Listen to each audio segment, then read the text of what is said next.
ہر نفس موت کا ذائقہ چکھے گا۔ سب سے بھاری نقصان یہ ہے کہ لوگ آپ کو ایسا انسان بنا دیں جو دوبارہ کسی پر اعتماد اور محبت کرنے کو تیار ہی نہ ہو۔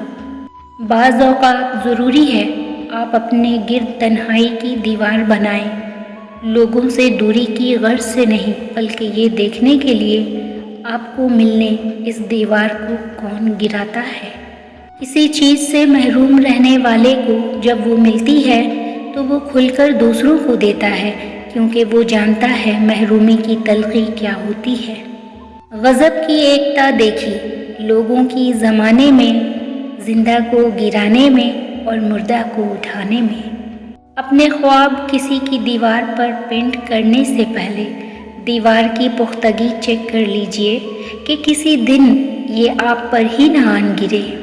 بھوک سے مرنے سے بھی مشکل کام ہے ذلت میں ڈبویا ہوا لقمہ کھانا۔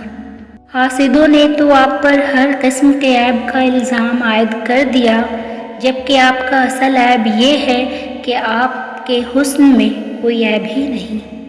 فاصلوں سے کوئی فرق نہیں پڑتا، جب یادیں خوشگوار ہوں تو اچھے لوگ دل کی دھڑکن کی طرح ہوتے ہیں جو ہمیشہ ساتھ رہتے ہیں۔ بعض اوقات خوشی کچھ چیزوں کو حاصل کرنے کی بجائے انہیں چھوڑ دینے سے جڑی ہوتی ہے۔